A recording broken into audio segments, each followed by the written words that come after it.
राधे राधे। जय श्री कृष्ण।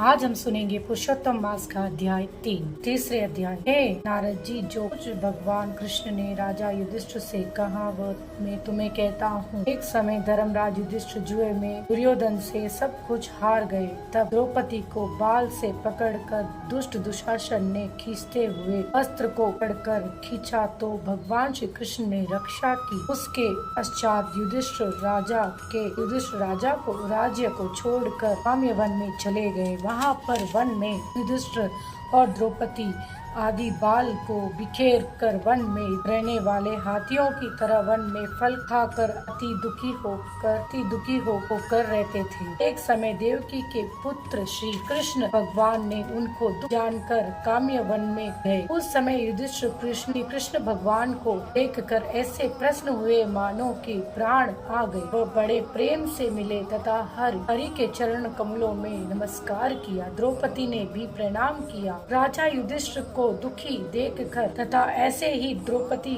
को दुखी देखकर श्री कृष्ण भगवान भी अत्यंत दुखी हो गए। जब विश्वात्मा भक्त वत्सल भगवान ने दुर्योधन को भस्म करने के लिए क्रोध किया तो मानो करोड़ों काला कल के समान मुख से प्रलय और अग्नि उठी। दांतों को पीसते हुए मानो त्रिलोकी को भस्म कर देंगे। तब अर्जुन भय से अप उठा। युधिष्ठिर और द्रौपदी तथा दूसरे उपस्थित जन हाथ जोड़कर भगवान को प्रसन्न करने के लिए स्तुति करने लगे। हे कृष्ण, हे जगन्नाथ, हे नाथ, मैं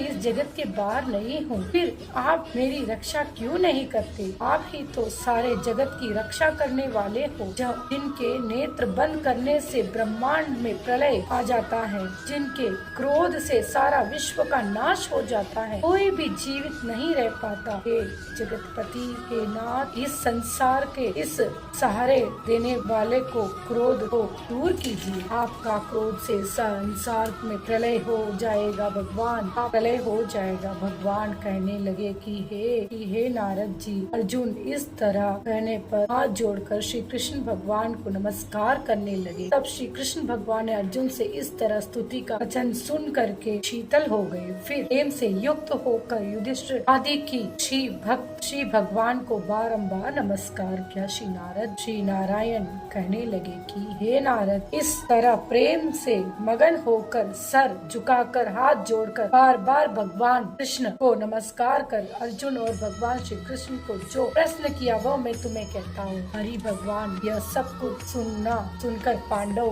के हितकारी वचन कहने लगे। श्री कृष्ण कहने लगे कि हे अर्जुन, मेरे वचन को सुनो तथा मेरे वचन को सुनो। आप जो अपूर्व प्रश्न किया है, इस समय मैं उसका उत्तर देने की समर्थ नहीं हूँ। यह गुप्त प्रश्न ऋषियों को भी कठिन है, तो भी हे अर्जुन, मैं तुम्हारे मित्रता और भक्ति से प्रश्न होकर अति कठिन उत्तर को क्रम से कहता हूँ, सुनो। हे अर्जुन, एक समय में संयोगवश अधिक मास आया।